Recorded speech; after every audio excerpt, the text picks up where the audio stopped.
Assalamualaikum warahmatullahi wabarakatuh. Waalaikumsalam warahmatullahi wabarakatuh. Kami dari kelompok 6 akan mempresentasikan hasil diskusi kami yang berjudul Wawasan Nusantara dan Ketahanan Nasional. Sebelumnya saya perkenalkan anggota kelompoknya. Yang pertama, saya Citra Saputri, Saya Putri Wahyuni, saya Irma Liani, saya Fili Veronica, dan saya sendiri Afrida Agustina.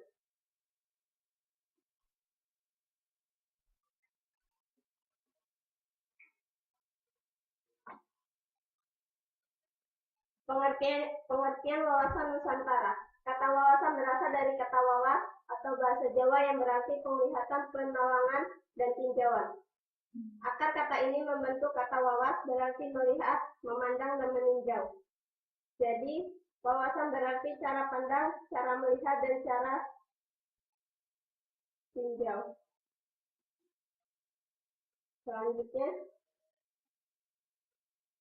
dalam sumber lain, wawasan Nusantara adalah cara pandang bangsa Indonesia terhadap rakyat, bangsa dan wilayah kesatuan Republik Indonesia yang meliputi darat, laut, udara, di atasnya sebagai satu kesatuan politik, ekonomi, sosial budaya, dan pertahanan keamanan.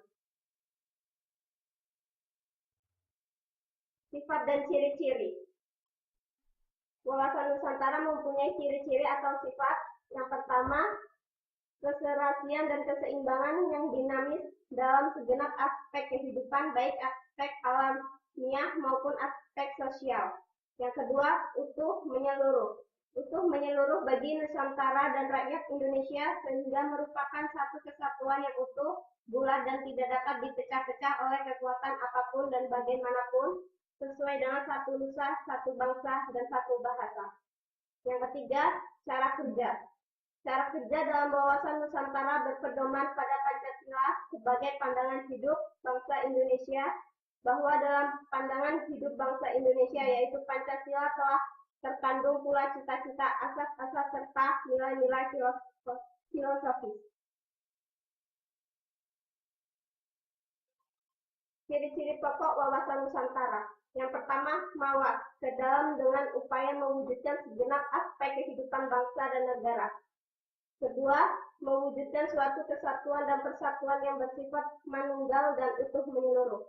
Ketiga, mawas keluar, dengan penampilan wibawa sebagai wujud sikap kesatuan, persatuan, dan kebulatan wadah, isi, dan tata kelaku. Faktor-faktor yang mempengaruhi wawasan Nusantara, wilayah, geopolitik, dan geostrategi, perkembangan wilayah di Indonesia, dan dasar hukumnya. Unsur-unsur dasar konsepsi wawasan Nusantara. Yang pertama, wadah atau counter. Wadah kehidupan bangsa Indonesia meliputi wilayah Indonesia yang memiliki kekayaan alam dan penduduk dengan beraneka ragam budaya. Yang kedua, isi atau konten. Isi dari wawasan Nusantara adalah aspirasi bangsa yang berkembang di masyarakat dan cita-cita serta tujuan nasional yang terdapat dalam pembukaan Undang-Undang Dasar 1945. Yang ketiga, tata laku atau conduct. Tata laku merupakan hasil interaksi antara wadah dan isi yang melahirkan perilaku bangsa Indonesia, baik tata laku batiniah dan lahiriah. Kedua, tata laku ini akan mencerminkan identitas atau kepribadian bangsa Indonesia yang berdasarkan kekeluargaan dan kebersamaan yang memiliki rasa bangga dan cinta akan tanah air. Landasan hukum wawasan Nusantara. Yang pertama, Pancasila sebagai falsafah dan ideologi negara serta sebagai dasar negara. Yang kedua, Undang-Undang Dasar 1945 sebagai konstitusi negara. Yang ketiga, wawasan Nusantara dan ketahanan nasional sebagai doktrin atau prinsip dasar pengaturan kehidupan nasional. Yang keempat, politik dan strategi nasional sebagai kebijaksanaan dasar. Selanjutnya akan disampaikan rekan saya yaitu Citra Saputri.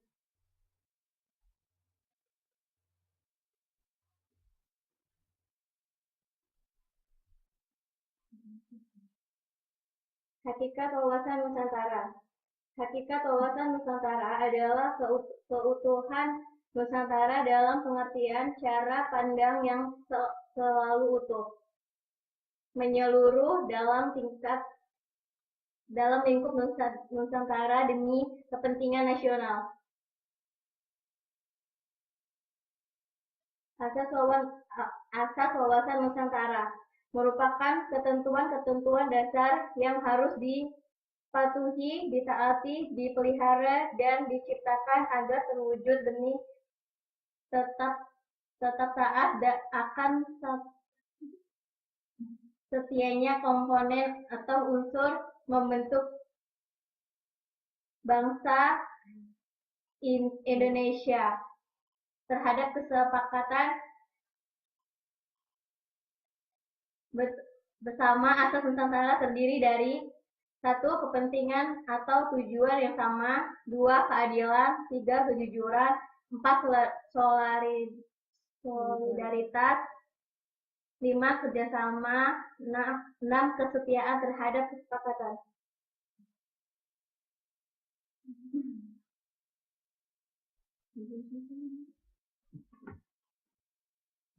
Implementasi wawasan Nusantara. Implementasi wawasan Nusantara senantiasa berorientasi pada kepentingan rakyat dan wilayah tanah air secara utuh dan menyeluruh sebagai berikut. Yang pertama, dalam kehidupan politik akan menciptakan iklim penyelenggaraan negara yang sehat dan dinamis. Yang kedua, dalam kehidupan ekonomi akan menciptakan tatanan ekonomi yang benar-benar menjamin pemenuhan dan peningkatan kesejahteraan dan kemakmuran rakyat secara merata dan adil. Yang ketiga, dalam kehidupan sosial budaya dapat menciptakan sikap dan lahiriah yang mengakui kebinekaan sebagai kenyataan hidup dalam karunia Sang Pencipta. Yang keempat, dalam kehidupan pertahanan dan keamanan akan menumbuh kembangkan kesadaran cinta tanah air dan bangsa sehingga akan membentuk sikap bela negara pada setiap warga negara Indonesia.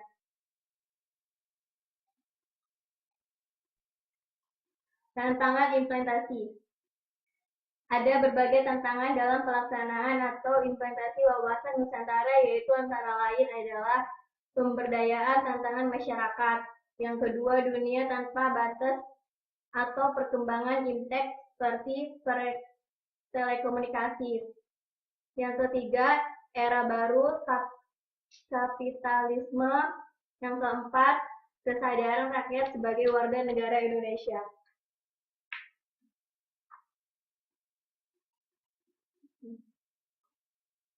Kedudukan wawasan Nusantara. Yang pertama, wawasan Nusantara sebagai wawasan nasional bangsa Indonesia merupakan ajaran yang diyakini kebenarannya oleh seluruh rakyat agar tidak terjadi penyesatan. Yang kedua, wawasan Nusantara dalam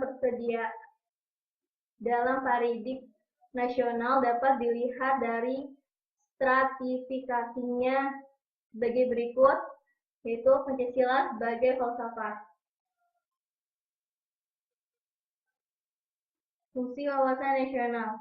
Wawasan nasional berfungsi sebagai pedoman, motivasi, dorongan, serta rambu-rambu dalam menentukan segala kebijaksanaan keputusan, tindakan, dan perbuatan bagi penyelenggara negara di tingkat pusat dan daerah. Yang kedua, tujuan wawasan Nusantara. Wawasan Nusantara bertujuan mewujudkan nasionalisme yang tinggi di segala aspek kehidupan rakyat Indonesia yang lebih mengutamakan kepentingan nasional daripada kepentingan individu, kelompok, golongan, suku bangsa, atau daerah. Yang selanjutnya akan dijelaskan oleh rekan saya Putri Wahyuni. Sosialisasi wawasan Nusantara menurut sifat atau cara penyampaian langsung, ceramah, diskusi, tatap muka, tidak langsung, media massa. Menurut metode penyampaiannya, 1. Ketauladanan, 2. Edukasi, 3. Komunikasi, dan 4. Integrasi. Pengertian ketahanan nasional yaitu kondisi dinamika ya suatu bangsa yang berisi keuletan dan ketangguhan yang mampu mengembangkan ketahanan kekuatan nasional dalam menghadapi dan mengatasi segala tantangan, hambatan, dan ancaman baik yang datang dari dalam maupun dari luar. Hakikat ketahanan nasional yaitu kemampuan dan ketangguhan suatu bangsa untuk menjamin kelangsungan hidupnya,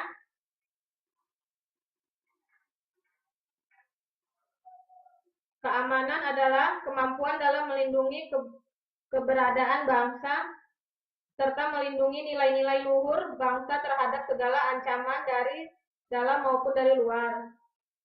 Kedua, pendekatan keamanan dan kesejahteraan telah digunakan bersama-sama. Pendekatan mana yang ditekankan tergantung pada kondisi dan situasi nasional dan internasional. Konsepsi ketahanan nasional. Pertama, ketangguhan yaitu kekuatan yang menyebabkan seseorang atau sesuatu dapat bertahan kuat, menderita, atau dapat mengulangi beban yang dipikulnya. 2. Keuletan yaitu usaha secara giat dan kemampuan yang keras dalam menggunakan kemampuan tersebut di atas untuk mencapai tujuan. 3. Identitas yaitu ciri khas suatu bangsa atau negara dilihat secara keseluruhan. Ciri-ciri ketahanan nasional di Indonesia. Berdasarkan pengertian dan konsepsi ketahanan nasional di atas, maka ketahanan nasional memiliki ciri-ciri sebagai berikut. 1. Merupakan kondisi suatu bangsa. 2. Difokuskan untuk mempertahankan eksistensi dan mengembangkan kehidupan bangsa. 3. Berisi keuletan dan ketangguhan dalam mengembangkan kekuatan nasional. 4. Ketahanan nasional bukan untuk pertahanan, tetapi untuk menghadapi ATHG baik dari luar maupun dari dalam dan secara langsung atau tidak langsung. Selanjutnya akan dipresentasikan oleh rekan saya Irma Yuliani. Asas-asas ketahanan nasional Indonesia. 1. Asas kesejahteraan dan keamanan. Asas ini merupakan kebutuhan yang sangat mendasar dan wajib dipenuhi bagi individu maupun masyarakat atau kelompok. Kedua, asas komprehensif atau menyeluruh terpadu. Artinya, ketahanan nasional mencakup seluruh aspek kehidupan. Aspek-aspek tersebut berkaitan dalam bentuk persatuan dan perpaduan secara selaras, serasi, dan seimbang.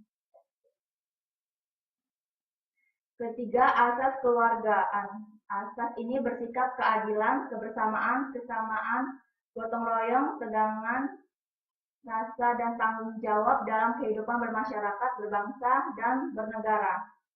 Sifat-sifat ketahanan nasional. Ketahanan nasional Indonesia yang ada pada dasarnya merupakan kondisi dinamik bangsa Indonesia yang memiliki sifat-sifat sebagai berikut. 1. Menunggal, bersikap sebagai integrator untuk mewujudkan kesatuan yang seimbang, serasi, dan selaras dalam seluruh aspek kehidupan nasional.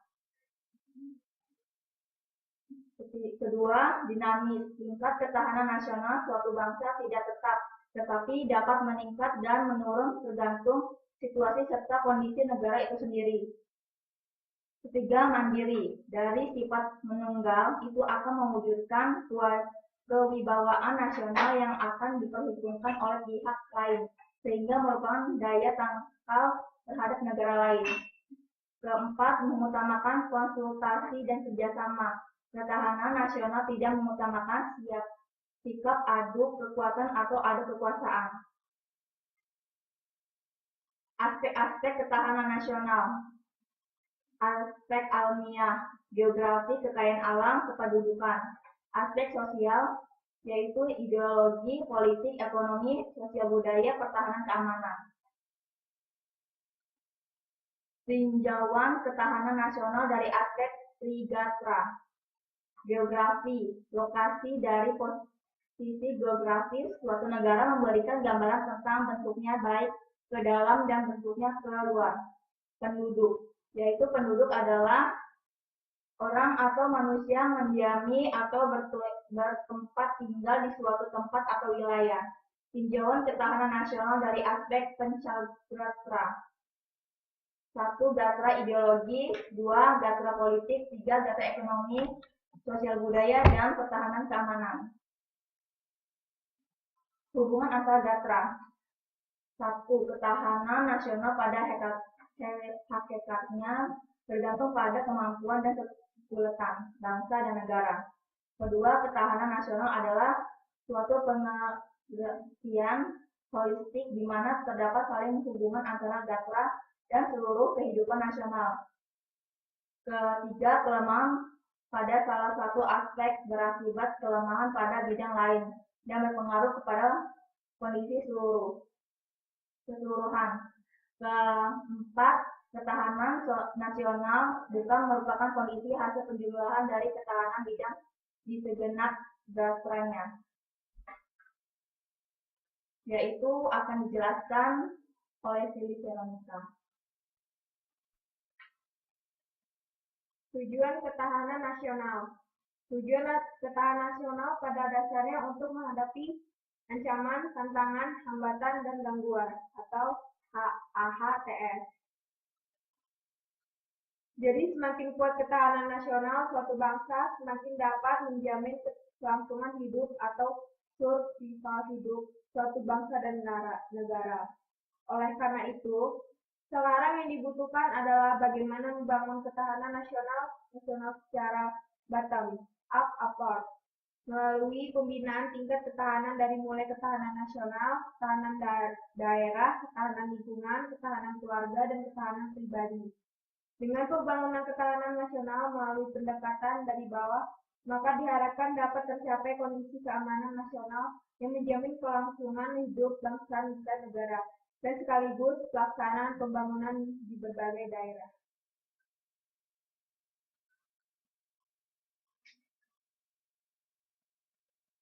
Beberapa ancaman ketahanan nasional dalam dan luar negeri. Beberapa ancaman dalam dan luar negeri telah dapat diatasi bangsa Indonesia dengan adanya tekad bersama menggalang kesatuan dan kecintaan bangsa. Ancaman disparitas dewasa ini ditunjukkan dengan banyaknya wilayah atau provinsi di Indonesia yang menginginkan dirinya merdeka lepas dari Indonesia. Begitu pula beberapa aksi provokasi yang mengganggu keadilan kehidupan sampai terjadinya berbagai kerusuhan yang diwarnai nuansa etnis dan agama, dan gangguan dari luar adalah gangguan dari negara lain yang ingin menguasai pulau-pulau kecil yang masih berada di dalam wilayah NKRI, namun dengan wilayah negara lain. Integritas, yaitu kesatuan penyeluruhan dalam kehidupan nasional suatu bangsa, baik unsur sosial maupun alamiah, baik bersifat potensial maupun fungsional.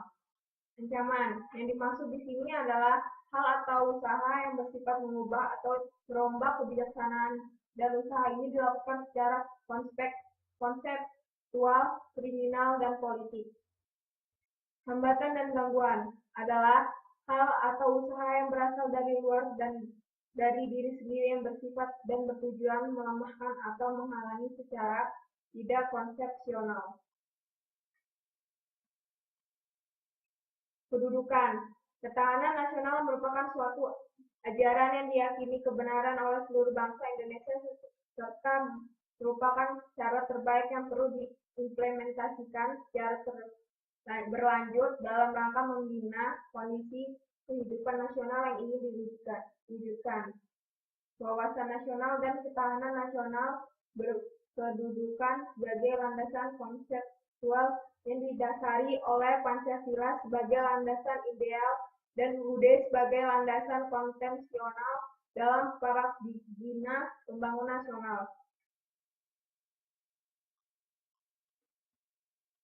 Fungsi ketahanan nasional dalam fungsinya sebagai doktrin dasar nasional perlu dipahami untuk menjamin tetap terjadinya pola pikir, pola sikap, pola tindak, dan pola kerja dalam menyatukan langkah bangsa yang bersifat interregional atau wilayah, intersektoral maupun multidisiplin.